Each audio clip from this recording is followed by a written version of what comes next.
Salut à tous, c'est Juliette pour une nouvelle émission de La Voix des quartiers. Cette semaine, on va s'intéresser au réchauffement climatique et aux moyens que l'on peut tous mettre en place pour lutter contre. Et pour en parler, j'ai rencontré Edwige Bazerolles, l'une des coprésidentes de l'antenne dijonnaise d'Alternativa, un mouvement citoyen européen né en 2013. Alors bonjour Edwige Bazerolles, vous êtes l'une des coprésidentes d'Alternativa Dijon. L'aventure Alternativa a commencé à Bayonne il y a pas longtemps, il y a quelques années. Est-ce que vous pouvez nous recontextualiser cette création ? Bonjour tout le monde. Donc Alternativa est un mouvement qui est né à Bayonne au mois d'octobre 2013. C'est l'association Busy qui a lancé qui a créé un village alternatif pour mettre en lumière toutes les initiatives locales qui existent pour lutter contre le changement climatique. Et vous savez comment est venue cette volonté ? Alors cette volonté, c'est en fait de manifester pour la COP21 qui se déroulera à Paris au mois de décembre de cette année. Et donc l'objectif est que tous les citoyens se mobilisent pour que le changement climatique qui nous est annoncé par les experts ne se produise pas et que nous soyons tous acteurs de cette mobilisation. D'accord.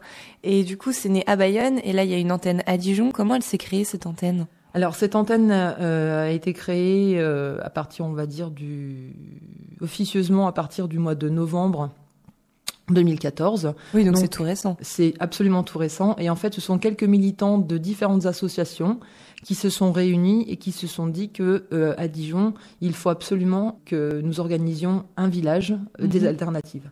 Et vous avez un endroit pour ce village ? Oui, donc lorsque nous nous sommes réunis pour décider ensemble nous voulons faire un village dans Dijon, nous sommes allés voir la mairie pour leur faire part de notre projet, pour leur demander des lieux qui pour nous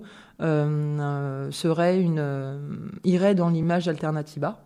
Donc en fait, nous leur avons demandé le jardin d'Arcy et le jardin d'Arquebuse et la salle de Vosges pour que nous puissions aussi proposer au public et aussi aux citoyens des conférences. J'imagine que le but principal de cette antenne dijonnaise doit être le même que le Alternativa à Bayonne. Oui, tout à fait. Le réchauffement climatique. Oui, exactement. Les Alternativa nous avons le même objectif, c'est de lutter contre le changement climatique. Et donc nous avons entre guillemets une coordination nationale qui nous guide lorsque nous souhaitons organiser un événement de cette ampleur-là. Et donc dès que nous avons un problème où eux ont écrit des guides pour nous permettre d'organiser un événement en n'ayant pas de loupé, entre guillemets, que ça aille de la logistique en passant par la communication ou par tout ce qui est appel aux bénévoles. Il y a une grande communication, du coup, entre les différentes villes Alternativa. Oui, tout à fait. Il y a un mail donc qui nous permet de communiquer entre nous avec différentes commissions dans lesquelles nous pouvons nous investir par conférence téléphonique puisque nous évitons les déplacements puisque nous sommes sur le mode de sobriété. Et donc la coordination se réunit dans différentes villes tous les trimestres. Donc la dernière s'est déroulée le week-end dernier à Bègles et la prochaine se déroulera le 25 juillet à Nancy. Et donc il y aura quelques Dijonnais qui se déplaceront pour témoigner du village qui sera passé et de l'étape dijonnaise du Tour Tandem qui passera le 14 juillet. Et vous savez combien de villes différentes sont Alternativa ? Actuellement, il y a 80 villes en France qui organisent un Alternativa. Je ne peux pas vous donner la liste ici parce que ce serait trop long et inintéressant, mais il suffit de se rendre sur le site internet de alternativa.eu et là vous saurez toutes les villes qui organisent. Et il me semble d'ailleurs qu'il y a en Europe, c'est pas qu'en France. Et c'est un mouvement européen. Londres organise le sien, ainsi que d'autres villes en Europe. Et par exemple, à Dijon, nous organisons également l'événement de l'étape du Tour Tandem avec Mayence, puisque la ville est jumelée avec la ville de Vayence, donc ce sera un événement franco-allemand également. Et justement, vous parlez du Tour Tandem, mais qu'est-ce que c'est le Tour Tandem ? Alors, le Tour Tandem, c'est une aventure, c'est un tour des alternatives qui s'est déjà déroulé par le passé et qui recommence. Donc, il y aura trois véhicules légers, donc une quadruplette et deux triplettes qui partiront de Bayonne le 5 juin pour la fête de l'environnement. Et ils arriveront à Paris le 26 septembre pour l'Alternativa de Paris. et ils parcourront 5000 km, franchiront 180 étapes. Et ils passeront à Dijon le 14 juillet. Et l'objectif, en fait, c'est de témoigner dans toutes les villes dans lesquelles ils passeront de toutes les initiatives qui existent et de mobiliser, sensibiliser les citoyens. Et est-ce que vous pouvez nous donner quelques petites alternatives qui existent justement et qui peuvent nous faciliter la vie au quotidien? Alors, je réponds. C'est une question qui est très intéressante. Je voudrais pas être donneuse de leçons parce que c'est pas du tout ce que souhaite le mouvement Alternatiba. Je dirais qu'en fait, tous les jours, nous accomplissons tous des petits gestes au quotidien, comme lorsque nous nous brossons les dents, d'éteindre le robinet, ou lorsque nous cuisinons, de mettre un couvercle sur sa casserole. Donc, tous les jours, nous faisons des gestes comme ça au quotidien. Et en fait, le projet d'Alternatiba, c'est de mettre en lumière tous ces petits gestes de la vie quotidienne, se rendre compte que nous faisons déjà des choses et que grâce au village, nous allons apprendre d'autres petits trucs, d'autres petits gestes de la vie quotidienne pour justement tous ensemble changer notre, sans employer de grands mots, changer notre comportement et changer peu à peu notre société pour rouler dans une société qui sera sobre, sans oublier la festivité et la joie. Oui, parce qu'en fait, le but d'Alternatiba, c'est bien de prouver qu'on est tous responsables, qu'on peut tous réaliser des changements contre le réchauffement climatique, et également montrer qu'il n'y a pas tellement de contraintes au final, dans ces petits gestes au quotidien. Non. Lorsque nous regardons les petits gestes au quotidien, les contraintes sont minimes. Alors après, au niveau des contraintes, là où on pourrait, peut-être un petit peu se batailler, c'est par exemple par rapport au mode actif, les déplacements de mode actif. Ce qu'on appelle les modes actifs, c'est la marche à pied, le vélo, le roller, la trottinette. Et là, par contre, ce n'est pas évident de faire prendre conscience aux personnes qui sont attachées à un véhicule, de se rendre compte qu'en fait, aller à la boulangerie ou aller sur le marché, il est possible de le faire en vélo. Il suffit pour cela d'équiper un peu son vélo et puis d'adopter aussi une façon de circuler qui soit aussi respectueuse du code de la route. Même si pour l'instant le vélo n'a pas toute sa place dans le développement urbain ou dans les campagnes, faut bien se l'avouer que pour l'instant le vélo n'a pas la priorité pour se développer. Il faut aussi que nous, les cyclistes, nous adoptions un comportement aussi qui soit respectueux des autres véhicules et des autres usagers, de manière à ce que nous soyons plus perçus non plus comme des Robins des Bois de la route. Et puis il faut aussi que les pouvoirs politiques prennent en compte réellement notre existence et que nous travaillions ensemble pour développer des voies de circulation qui respectent le mode de tout le monde et que tout le monde soit en sécurité. Oui, que ce soit un peu moins dangereux que ce qu'on peut trouver actuellement, quoi. Tout à fait. Donc qu'un cycliste, par exemple, puisqu'on parle du vélo, et je voudrais pas que tout le monde pense que Alternatiba, c'est mettre tout le monde sur un vélo. Mais c'est vrai que les usagers de la voiture doivent faire attention aux autres usagers. Et nous, cyclistes, par exemple, nous devons montrer que nous sommes là et adopter les équipements nécessaires pour que nous soyons vus. Nous soyons visibles aussi. Voilà, c'est fait partie des petites choses oui, tout qui le monde sont est responsable aussi importantes. de sa sécurité. Voilà, c'est ça. Ça, c'est très important. Et pour revenir à Alternatiba Dijon, vous avez récemment participé à la kermesse citoyenne et solidaire qui se passait donc en conclusion du festival Itinéraire singulier. Oui. C'était du côté de la rue Blériot vers le réseau Fêtard. Et je voulais savoir si vous vous sentiez proche de ce genre d'association qui essaye un peu de changer nos modes de vie. Donc je pense au réseau Fêtard, au potager des Lentillères, toutes ces associations-là. Alors effectivement, toutes les associations qui sont sur Dijon et qui ont ces objectifs justement de montrer qu'une autre façon de vivre existe, nous en sommes très proches puisque c'est ce qui nous lie, c'est les objectifs principaux de toutes ces associations. Après, ce sur quoi nous nous différencions, c'est aussi sur le mode d'action, la façon d'agir ou ce que nous proposons en fonction des animations et de la façon dont on transmet le message. C'est simplement sur la forme, en fait. Mais c'est quand même pour vous les mêmes domaines les mêmes domaines qui sont changeants. Tout à fait. Ce sont les mêmes au niveau du fond. Effectivement, nous sommes sur les mêmes sensibilités, les mêmes changements de comportement, les mêmes sensibilisations. C'est sur la façon dont on fait les choses qui font que on va être peut-être un peu plus différents sur la forme, mais pas sur le fond. Et d'ailleurs, dans les domaines qu'on peut améliorer, il y a lesquels? Parce que c'est vraiment très large, tous les domaines qu'on pourrait faire évoluer pour lutter contre le changement climatique. Alors, nous avons déjà parlé de certains, dans le moment que nous passons ensemble, nous avons déjà parlé de certains petits trucs que nous pouvons faire au quotidien. Donc, le village est organisé sur 8 thématiques, et de toute façon, tous les Alternatiba parlent des 8 thématiques qui, en fait, listent un petit peu notre vie au quotidien. Donc, ce qui est important et ce qui a beaucoup d'impact par rapport à tout ce que nous pouvons savoir sur l'environnement, c'est tout ce qui est impact de tout ce qui est industrialisation et mode de déplacement. Ce sont ces parties-là qui sont les plus polluants, en fait. Et donc, il faudrait essayer d'organiser ces secteurs-là de manière à ce qu'ils soient moins pollueurs, qui soient plus. Alors, je ne suis pas spécialiste du développement durable, mais ce sont les statistiques qui le prouvent. Et donc, il faudrait dans ces secteurs-là changer les façons de faire, les techniques. Voilà, je peux pas vous en dire plus parce que vraiment, j'ai pas les chiffres exacts, mais de ce que j'ai pu lire et de ce que je peux comprendre par rapport à tout le travail que nous faisons, nous, à Alternatiba Dijon, c'est un peu ce qui ressort au niveau des chiffres.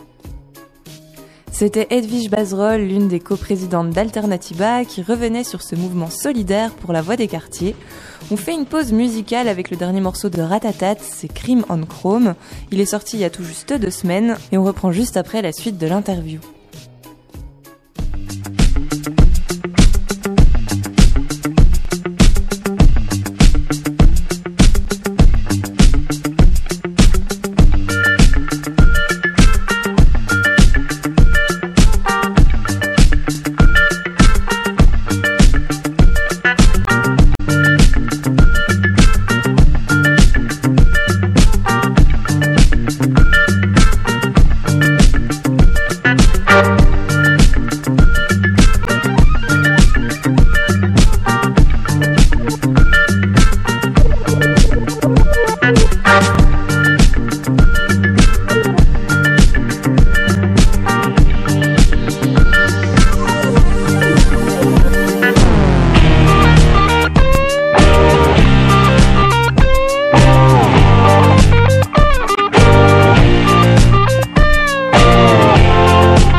Vous êtes toujours à l'écoute de La Voix des Quartiers. On vient d'écouter Crime on Chrome de Ratatat.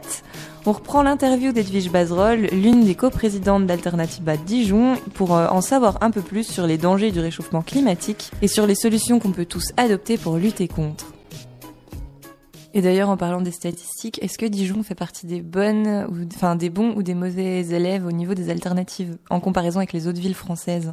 Alors, je me permettrai pas ici de juger la politique de développement de la ville de Dijon. L'équipe municipale en place réalise des travaux, réalise des aménagements. Ils ne sont pas parfaits, mais elle réalise des aménagements et je pense que c'est à nous, citoyens et militants dans les associations, de travailler ensemble pour perfectionner les propositions de la ville de Dijon. C'est-à-dire que être contre et dénoncer ce qui se passe parfois, parce que des fois nous sommes humains, nous pouvons être exaspérés par les décisions qui sont prises. C'est aussi travailler ensemble et construire ensemble pour que justement la ville d'aujourd'hui et de demain ressemble plus à ce que nous, êtres humains, nous aimerions trouver dans une ville. Mais Dijon, quand même, bouge pas mal à ce niveau-là. Alors, tout à fait. Moi, je viens de passer quelques années sur Lyon, où le réseau cycliste se développe. Et je trouve que Dijon, pour la taille de la ville, a un réseau cyclable qui est pas si mal que ça. Moi, j'avoue que je suis contente de me déplacer en vélo. Alors, il y a des endroits où c'est délicat, mais c'est super agréable de voir tous ces aménagements. Pour rester dans la politique et dans les propositions qu'on peut nous donner, vous aimeriez participer et influencer le COP21 qui aura lieu à Paris du 30 novembre au 11 décembre 2015. Est-ce que vous pouvez tout d'abord nous présenter ce que c'est le COP21 ? Alors, la COP21, c'est une conférence qui se déroule tous les ans dans une ville différente, dans un pays différent. Donc la COP21, c'est la 21e conférence des Nations Unies qui se déroulera à Paris. Et l'objectif principal est de prendre des mesures pour lutter contre le réchauffement climatique. Donc en fait, tous les pays du monde sont représentés. Et ensemble, pendant 15 jours, ils vont discuter de certains points et prendre des décisions. Et vous allez vous y prendre comment, vous, pour influencer en tant qu'Alternativa ? Alors, Alternativa, en fait, organise un village mondial le 5 et 6 décembre à Paris, justement au milieu de la COP21, et où là, nous allons montrer que nous sommes là et que nous aussi, citoyens, nous pouvons prendre en main notre planète, notre ville, notre région, notre pays, et que nous aussi, nous pouvons apporter des solutions par rapport à ce qui se passe actuellement. En fait, c'est une manière de montrer que le changement, il ne doit pas se faire non plus qu'au niveau des décisions politiques, mais bien au niveau des citoyens. Oui. C'est ça, justement, oui. Oui, alors je pense que si nous souhaitons vraiment enclencher un changement pour lutter en faveur du maintien du climat actuel, il faut absolument que nous travaillions ensemble.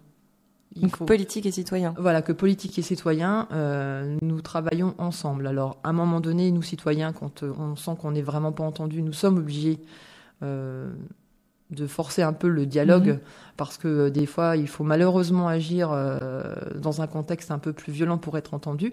Mais si nous voulons vraiment que ça change, entre guillemets, il faut absolument que nous travaillions tous ensemble. Il ne faut pas que nous soyons les uns à côté des autres, mais vraiment que nous tricotions ensemble, que nous prenions des décisions ensemble. Sinon, effectivement, ce seront toujours les mêmes qui gagneront et nous assisterons à un triste avenir, en fait. Et est-ce que, selon vous, les décisions politiques qui ont déjà été prises en faveur justement de la lutte contre ce réchauffement climatique, elles étaient bonnes ou, enfin, à chaque fois les salons COP, comment ça se passait à la fin ? Est-ce que ça avait été utile ou pas ? Alors, ce sont des grandes réunions mondiales où il y a énormément de participants qui sont présents. Et actuellement, nous ne pouvons pas constater les effets de ces prises de décision. Donc c'est la raison pour laquelle les citoyens s'organisent pour montrer qu'il y a d'autres voies possibles et que c'est à nous vraiment de prendre les choses en main, puisque moi pour ma part, et je pense que nous sommes un certain nombre dans les associations et à travers Alternativa, à ne pas croire à ce qui va se passer à la COP21. Si justement nous organisons une grande manifestation et si nous mobilisons dans les villes Et si nous souhaitons sensibiliser aussi bien les citoyens que les élus et les gens qui ont le pouvoir de prendre des décisions, c'est bien parce que justement nous ne croyons plus à ce discours. Tout à fait, nous ne croyons plus à ce discours. Mais par contre, ça ne veut pas dire qu'on ne veut pas travailler avec eux. Oui, voilà. Quitte à ce que vous proposiez vos propres solutions. Tout à fait, c'est ça. C'est-à-dire que critiquer une nation, une localité, le développement politique, c'est très facile. Ce qui l'est moins, c'est de s'impliquer et de vraiment travailler ensemble pour changer les aménagements, les décisions. Et c'est ça qu'il faut que c'est ça que les citoyens doivent se rendre compte, c'est que c'est nous au quotidien, dans notre manière de vivre, notre manière d'acheter, notre manière de consommer, de montrer que ça, nous n'en voulons plus. Que nous souhaitons du bio local, que nous souhaitions que les maisons soient fabriquées localement. Nous souhaitons pouvoir acheter nos produits à côté de chez nous, de manière à ce que, sur le plan économique, ce soit local et que ce soit plus global, parce que nous voyons bien depuis 50 ans que ça ne fonctionne pas. Oui, mais des fois, quand on parle réchauffement climatique avec les gens, souvent la réponse qu'on peut avoir, c'est oui, mais de toute façon, c'est trop tard, ça sert plus à rien. Et est-ce que vous avez une réponse pour ces gens-là, justement, pour leur prouver que non, c'est pas trop tard et qu'il faut vraiment se bouger maintenant? Alors, je dirais que je les comprends et que parfois, moi, certains matins et d'autres militants, nous nous levons et nous n'y croyons plus. C'est normal. Et à d'autres moments, nous y croyons parce que nous retrouvons en groupe et nous travaillons sur un événement qui nous mobilise. Et je leur dirais qu'ils passent nous voir au village des alternatives qui se déroulera à Dijon du 26 au 28 juin au jardin de l'Arquebuse et au jardin d'Arcy, pour qu'ils se rendent compte que tout n'est pas, tout n'est pas fini, tout n'est pas acté. C'est pas trop tard. C'est pas trop tard, et qui viennent prendre des idées et qui viennent rencontrer des personnes qui sont dans cette démarche de changer de comportement, qui ont déjà changé de comportement. Le village se veut ludique, pédagogique et festif. On veut vraiment que les gens découvrent que les solutions existent déjà et qu'en fait, ça apporte quand même beaucoup de joie, beaucoup de liens sociaux, ce qui manque cruellement actuellement partout dans le monde. Puis comme on dit, mieux vaut tard que jamais au final. Oui, tout à fait. Autant se bouger maintenant que jamais. Tout à fait, c'est ça. C'est ça. Et ben, c'est ce qu'on retiendra. Je vous remercie et je voulais savoir si vous aviez quelque chose à rajouter. Oui, donc en fait, le mardi 5 mai se déroulera une réunion plénière dans laquelle nous préparons Alternatiba. Donc cette réunion plénière est ouverte absolument à tout le monde. Oui, donc on peut venir prendre des renseignements. Vous pouvez venir prendre des renseignements, travailler avec nous puisqu'il y aura un forum avec des groupes de travail. Il y aura une partie de présentation bien évidemment, et donc ça se déroulera au foyer des jeunes travailleurs. Rue du Pont des Tanneries. Rue des Ponts des Tanneries, donc qui est vers le port du Canal, de 19h à 21h. Et généralement, nous continuons après la réunion où tout le monde apporte à boire et à manger et nous échangeons sur ce qui s'est passé. Pour essayer de trouver des solutions. Pour essayer de trouver des solutions et pour préparer le village. Donc si jamais un auditeur est intéressé, ou même plusieurs auditeurs qui viennent sans hésiter vous voir justement mardi. Voilà. Qui viennent mardi, et puis surtout qu'ils nous suivent par rapport aux réseaux sociaux. Oui. Et qu'ils rendent visite sur notre site internet. Vous avez quoi du coup, une page Facebook? Nous avons une page Facebook, nous avons un compte Twitter et nous avons un site internet. Donc il suffit juste de taper Alternatiba Dijon. Tout à fait, on tombe là-dessus. Tout à fait, c'est ça. Et ben je vous remercie Edwige et puis je vous souhaite une bonne réunion plénière ce mardi. Je vous remercie de nous avoir reçus. Au revoir. Au revoir. C'était Edwige Bazerolles, l'une des coprésidentes d'Alternatiba Dijon, qui revenait pour nous sur ce mouvement, sa volonté première et ses ambitions futures. Pour en savoir plus, je vous invite, comme dit dans l'interview, à vous rendre sur leur site internet, et l'adresse pour l'antenne dijonnaise est la suivante, alternatiba-dijon.org. On passe maintenant à l'agenda pour cette semaine.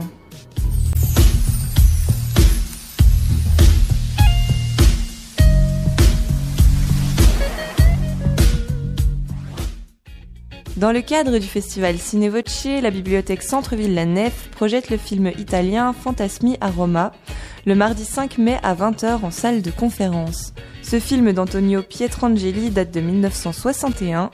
Il raconte l'histoire d'un vieux prince qui vit dans un palais romain convoité par des spéculateurs vénaux et grossiers. À sa mort, les fantômes qui cohabitaient avec lui réalisent alors une grande fresque qui permet de classer l'édifice. Les rôles principaux de cette comédie fantastique sont interprétés par Marcello Mastroianni et Vittorio Gassman. L'entrée est libre dans la limite des places disponibles et pour plus de renseignements, vous pouvez appeler au 03 80 48 82 55. Dans le cadre du festival Culture Mix, le consortium met en place mercredi 6 mai un atelier de création de cosplay à partir de 14h pour les 14-25 ans. Si vous aimez les travaux manuels et que vous avez un cosplay à compléter, l'association Chouette Cosplay vous attend. Au programme, 3 ateliers d'accessoires avec création de bijoux, création d'une dague et création de brassards. Et si vous souhaitez vous inscrire, ça se passe sur le site mydijon.fr. Et enfin, samedi 9 mai, la bibliothèque Mansart organise un atelier d'écriture créative. Si vous aimez écrire ou que vous voulez essayer, si vous avez le goût des mots et l'envie de les manipuler, les tordre ou tout simplement jouer avec, n'hésitez plus, cet atelier est fait pour vous. Pendant 2 heures, vous pourrez donc vous faire plaisir. Les réservations sont obligatoires au 03 80 48 80 50.